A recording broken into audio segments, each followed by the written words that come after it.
Okay, welcome everybody. I now call to order the Palm Desert City Council study session for Thursday, June 25th, 2026 at 3 p.m.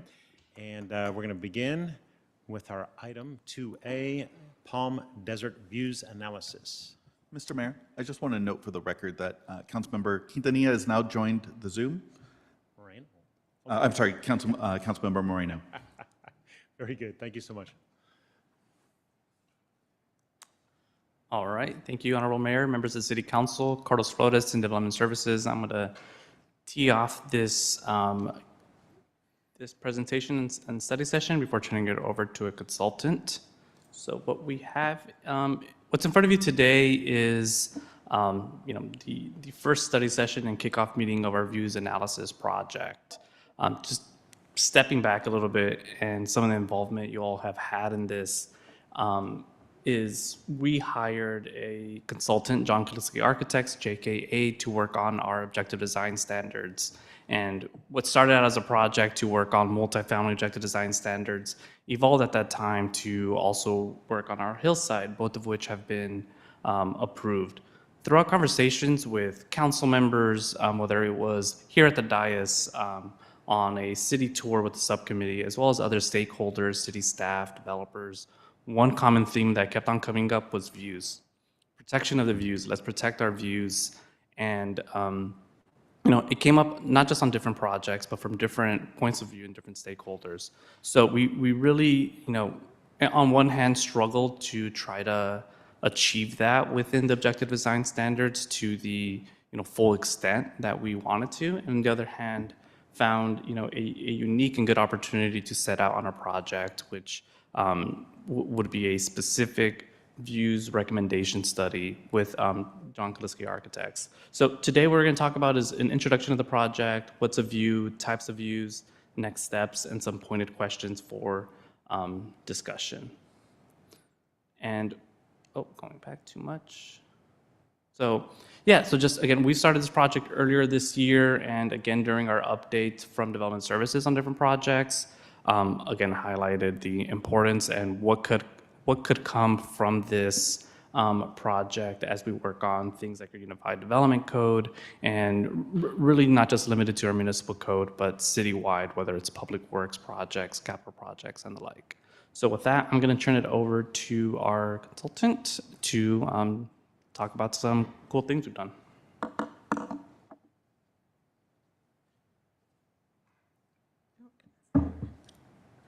Hi, Mayor. Hello, Council. I'm happy to be here today. My name is Ami Bhatt. I'm the Director of Urban Design at John Kaliski Architects. I'm here today with my colleague, that's Daisy Sun. She's an urban designer at JK as well. I'm excited to talk to you guys about the Palm Desert View Study because, one, it's a little different than the objective design standards that we're used to talking to you about, but two, I think this brings a unique opportunity for us to talk specifically about what views mean and what views are important for the city. When we started this project, we went on a tour with city staff. Carlos was very nice to take us around and highlight some places that he thought were prominent views. So that's a part of today's presentation, but I asked that that's not the only thing that we're considering views. So if you have other ideas of locations, please feel free to let me know. And I want to make sure that it's included for future maps on this exercise. And for today's study session, I think it's really important that I present two major goals. The first we're doing today, and it's about making sure that we can identify and define what views are. A lot of cities have definitions for views, but what is a Palm Desert view is, I think, the focus of today's conversation. The second goal in this project would be to take what we've learned about views and how we've defined them and offer you all a set of recommendations for how we can make sure those views are conserved and perhaps enhanced. The intent of this exercise is not necessarily to produce a policy. We'll give a recommendation for a policy and give those resources to staff so that they can come up with next steps. But just to be realistic about expectations, this exercise is to produce ideas for next steps and not necessarily do those steps at the moment. Okay, so what is a view? In this exercise, we're defining views as being from the public realm, like streets and parks, and not necessarily the private realm, like a view from somebody's living room.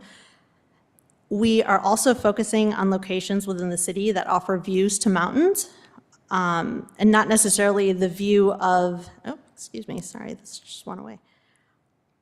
So we're talking about views to the mountains and not necessarily a view from the mountain into the city. I think an exception to that is if there's a public park or public space that perhaps is at a higher elevation that looks out into the city, but we're not necessarily thinking about someone on a hike looking into the city from a particular mountainscape. We started off by looking at the general plan to understand what is already written about views in the city. The general plan speaks about conserving views, and it lists 8 local scenic highways that require special setbacks and landscape requirements. So we made sure to take that into consideration as locations for views in this study. So we're identifying views in a very particular way for Palm Desert, and we're referring to them as 3 different types of views. There's a corridor view, there's an open space view, and a key site view, which I'll explain with a little bit more detail. But the understanding of this exercise is that we would offer recommendations for all 3 of these types of views, and a recommendation for a corridor view may be different from a key site view, which may be different from an open space view. So by categorizing them in these 3 different categories, we're hoping to get more targeted recommendations for how to enhance and preserve views in the city. So corridor view. A corridor view we're defining as a roadway with views framed by surrounding buildings. There are opportunities to view mountains from either the vehicle, because a lot of people are driving down roads and get these like beautiful views into the city, and then also if you're a pedestrian that's walking along a sidewalk. But I think in particular what makes a corridor view distinct is the fact that you are having your view not necessarily obstructed, but you're thinking about the fact that there's context that's hindering a full out view. The second type of view is an open space view. So we're considering this as public parks, trailheads, and channels that provide views. The Whitewater River Storm Channel as being one of them that cuts through has a beautiful open space view into the mountains. This differs from corridor views because, again, we're not talking about an obstruction of any sort. There are no surrounding buildings in this type of view. And we're not thinking of the vehicle in this situation as well. This is very much from the pedestrian perspective, perhaps from a bicyclist perspective, but thinking at eye level. In our tour with staff, we visited and therefore identified a lot of different parks on here as being worth thinking about in more detail because of their views. Dave Irwin Community Park, Freedom Park, Desert Willow Golf Course, Homie Adams.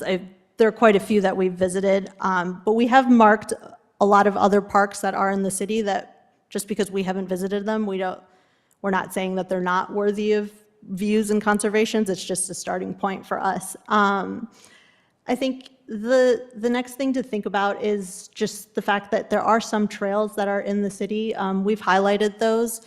Whether they have views to mountains, I think we can offer recommendations that talk about trails, but again, if they're trails that are within the mountains looking into the city, we're not focusing on that for this exercise.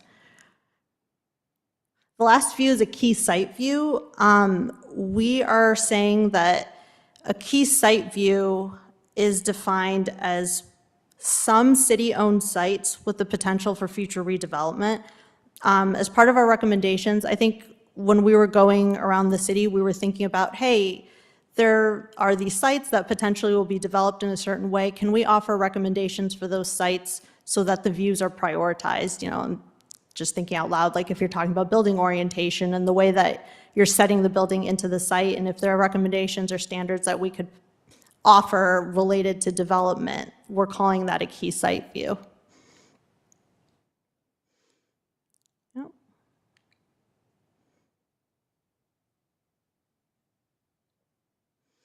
Okay, so we're here in June. This is our first study session. The engagement part of this is not over. We love to hear your thoughts today, but we wanted to expand this to the public as well to ask them if we're defining these views correctly, if there are other locations that are important to them. And we want to do that using a virtual engagement platform called Public Coordinate. It's a mapping exercise, so people are able to, mark points on a map and write notes, potentially upload photos if they so choose, and offer comments on the map in and of itself as a way to engage with the community, particularly in the summer, because we know that attendance in the summer is a little difficult to come by. So that's going to happen in August. We want to come back to you in September with some draft recommendations. So what we learned today, what we learned from the community, and trying to give you that first round of what we think could be recommendations that are distinct for corridors, open spaces, and key sites. And with that, I'd like to not talk anymore and let you guys speak a little bit about what the 3 categories mean to you. If you feel like they're satisfactory, do you feel like we've missed anything? Is there anything we can elaborate on? And then if there are any locations that you particularly know about that you think is important for view conservation. Thanks. It might be helpful, can we go back to the slide that you had that showed all the different ones in different colors? Yeah, of course. I think, yeah, that one. Oh, sorry, I went too far. This one. Yeah. So when you had initially laid them out, I think it might have been your first or second, or probably second or third actually, slide. It listed each one. Now we have a few more on here than existed on that other slide a few earlier. Yes. So this is just showing all 3 of the views. I can go one by one. So if we're thinking about a corridor view on this particular map, we've highlighted the local scenic roadways that the general plan speaks of, Highway 74, because that's state recognized as scenic corridor. And then we highlighted Monterey and El Paseo as streets that we visited. So, and I agree, we really have to and we see some new development coming to El Paseo, and we really need to protect the vistas on El Paseo. It's what makes a lot of, it gives El Paseo the character that it has. The other, I think we might look at, and I don't see on this, and not that it's not on here, but I don't see it, is San Pablo also. Because from San Pablo, you have some beautiful vistas of the mountains, and we don't want to lose that either. That's part of what makes that community area so special. So if we can look at that too, and primarily when we look south and west on San Pablo, there's some beautiful views of the mountains. And to maintain those and protect those, I think, is critical. Absolutely. Thank you. Councilmember DeStandy. Yes, thank you. This is a great report that was put together, and I didn't really even think about development sites as being a part of the views that we're trying to protect, but I think it's a good idea.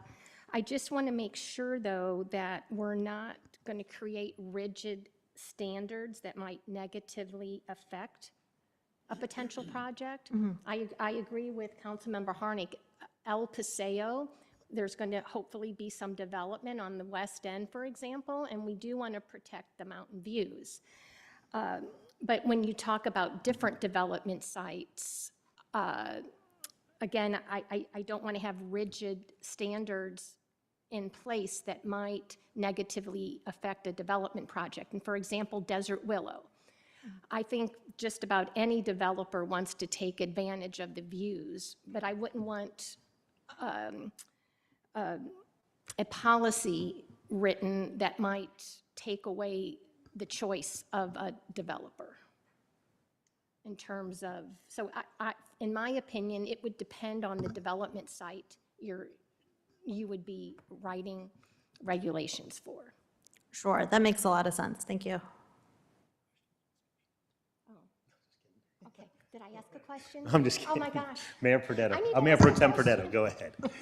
Highway 74 is a scenic highway. I've seen that designation. What does that mean? Could you inform me? Yeah, so the state sets up particular highways based on a set of criteria that now I'm losing my thought on, but I know them, it'll come to me in a second. There are particular criteria that they identify to make them scenic corridors, and I think as a result of that, there are protections that come into play about like where buildings can be built and like the setbacks that are required in it. Like if you think of Mulholland in Los Angeles, like there are definitely requirements that make sure that the buildings can't, exceed the ridge line and that they're built in particular ways that protect views. So that particular designation, there are requirements that are assigned to it to preserve it, but I couldn't tell you all of them off the top of my head. But I'm happy to send you something. I'd like to learn more. So Yeah. effectively, those restrictions are found in state law? Is that correct? I believe so, but I'm going to let someone who knows law a little bit more say that. But yeah, I know that there are particular requirement about development and the impact of development on the actual view from the scenic highway. That I can say with confidence. Thank you again for the presentation. Oh, yeah, go ahead. Oh, I beg your pardon, Councilmember Moreno. Thank you, Mayor. I only caught bits and pieces of what Councilmember Nastande was saying, so I'm not sure if it's the same question or not. But as I'm looking at some of this undeveloped area, it makes me wonder if any policy that we create with what we're protecting in views could then have somebody say, I don't want this built here because the city has officially designated these as views, and now I don't want X, Y, and Z. So does this specifically address, like you said, driving from the street or in other areas? Would this prevent housing from going up if a developer is afraid of having issues with residents or customers feeling that the view of the mountains is favored over their business? I'm not sure if I'm making sense. No, I think I'm understanding your point. I think part of this exercise is to offer recommendations and not necessarily come up with the policy that would dictate that. We can offer a recommendation that would say, to hinder heights or things like that if we think that's appropriate. I don't think that's appropriate, and I think I'm hearing that that's not appropriate. Off the top of my head, the ideas we were talking about when we were at some of these sites were like roof pitches and roof colors that blend a little bit more in that particular area, orienting buildings so that, you're maximizing views and public spaces, introducing more public spaces within these developments that are facing mountains so that you can appreciate them a little bit more. I think these are recommendations that we would offer. None of this would be put into policy. I think that's the next step that staff will come up and bring to you to say that, hey, out of these recommendations, we think we want to do this. So we are strictly in recommendations, so nothing I would say would impact anything. Thank you. Perfect, Councilmember Harnick. And I think on the slide that it says, what is a view, covers that fairly reasonably, telling us what we're trying to do here today. And you did make it clear this is not about setting policy today, but giving you guidelines as we go forward. Though I hear what's being said, I would prefer to have some very clear guidelines for any developer and for the team at the City of Palm Desert who is working with the developer. When it becomes ambiguous, that's where we have problems. And I think having very clear guidelines in place that protect those views for everyone in the city and all of our guests, visitors, and our residents is important. We've made some mistakes on the mountains in the past and allowed some building that has really hurt them forever. And that's not something we want to do, and we have to protect it for everyone.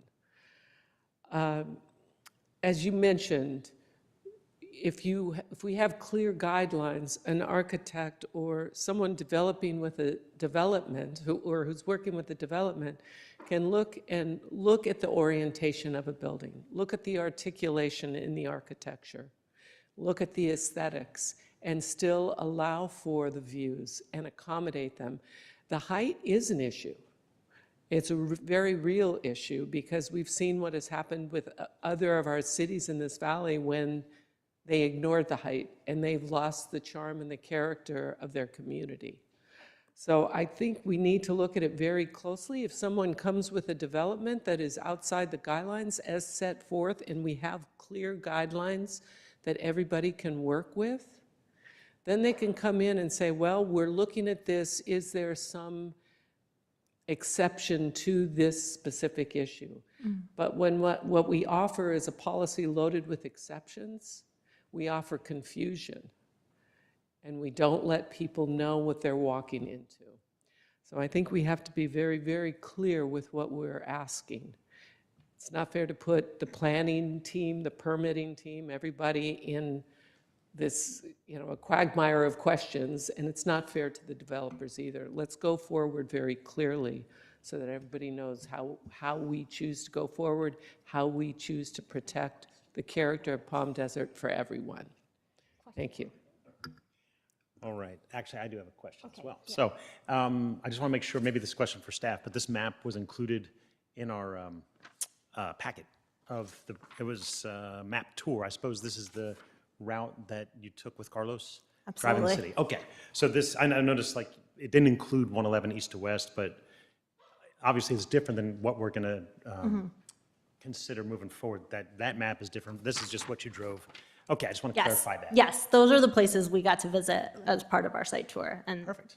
none of that is set in stone as being the places. So. All right, perfect. And a second, this is, well, I guess it's a question for you. You have some experience in this field. What I noticed in some of the photos that were taken throughout the city, what was blocking some of the views were trees, which, of course, we're in Arbor City, USA, and we don't want to cut down trees. But I suppose it would be up to the council to decide how important, if views supersede trees or if trees supersede views. In your experience, have cities actually gone to the length of cutting down trees to enhance views?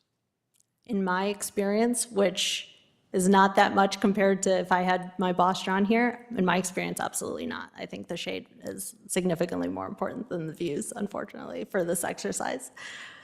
I think that's something we want to take into consideration as we offer these recommendations, though, is that, like, if you have a corridor view, you have buildings that would be hindering that view, but also, the landscaping. And if we can do some research, I think part of our recommendations that we'll provide is, looking to see what other cities do as well. So we'll do that due diligence, and as we propose ideas, we want to make sure we compare it to, what other cities have done and try to figure out if that's successful. But trees is an important thing that we were talking about because, it blocks views in the corridors. Okay, so building heights and trees would all be considered, it sounds like. And I think we have a question from Councilmember Nastandi. Well, it could be a comment question. So, okay. So, and this might be for staff. So I'm on the same page with Councilmember Harnick on protecting our views. I think it's very important, and height restriction is also important. I'm a little confused, though, because we already do have height restrictions in place depending on where we are in the city of Palm Desert. And so now, are we potentially going to be changing the height restrictions in different locations? Because my point is about development sites as opposed to development that's already developed, like driving down the street and you can see the mountains, or we have our parks and the open space. It's the future development. And I view El Paseo as separate and don't compare it to maybe other parts of potential development. So I wouldn't want a one-size-fits-all, and I don't think that's what we're looking to do. Am I okay? Yeah. And this would be an exercise in defining those views so that as development takes place, we can integrate the council's vision of the views into those projects. Okay, so are we going to be potentially changing current height restrictions that are in place? I'll ask Carlos to add on to this. Yeah, so I think right now how heights are done is through zoning, right? So through Right. different zoning designations that you have different development standards. Again, what we're gonna get is different recommendations of what we could do. What I've seen some other cities do is they'll name specific streets and saying on these streets, you're gonna be set back this amount. So it's a layer on top of the zoning per se, if we wanna protect it in that way. Or if it's just certain considerations in different types of projects. So it's not necessarily that we're going to change, the height standard across zoning designations out of this. It's going to be a recommendation of maybe on these certain sites we could look at.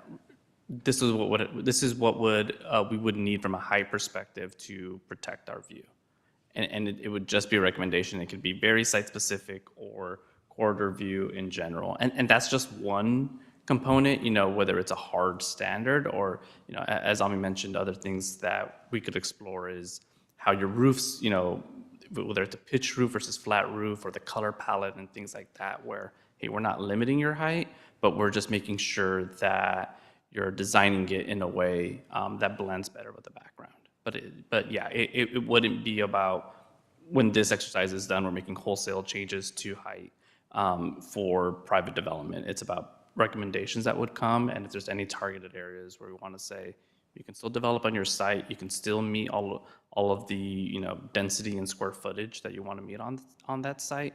We just ask that you step it back a little bit, or you reduce height in this way, and maybe make it up on another part of the site. Thank you. Any other comments from my colleagues?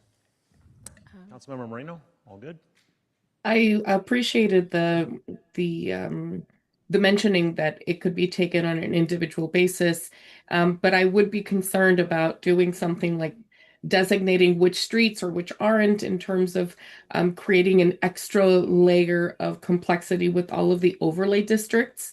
So I'm wondering if that can be part of the discussion in the future. Yeah, absolutely. I think if one of the recommendations ends up being to produce some sort of view-related overlay, I think we would do our due diligence and learn about how all the other overlays work and see if there would be any conflict by doing such a thing as part of our research. Thank you. Okay, good. Well, I do want to close by saying I agree with Councilmember Harnick that I think San Pablo ought to be included in the study for sure. That's a good addition there. Mayor, And, may I circle back and try to just briefly address Mayor Pro Tem's question about the scenic highways? It's a state law authorized, it's authorized by state law, but managed by Caltrans. So you're probably going to see Caltrans regulations. Okay, very Thank you. good. All right, well, thank you very much for the report. I guess staff has clear direction, what we're looking for, and thank you so much for your time. Appreciate it. Thank you for your feedback. We really appreciate it. You bet. Okay, well, that concludes study session for today. I now call to order the closed session of the Palm Desert City Council, and we'll open up for public comment for closed session items only. This time has been set aside for members of the public to address the City Council on items contained only in the closed session agenda within the 3-minute time limit. I don't see any blue cards. Are there any online comments? No online comments. Okay, then we shall retire to closed session.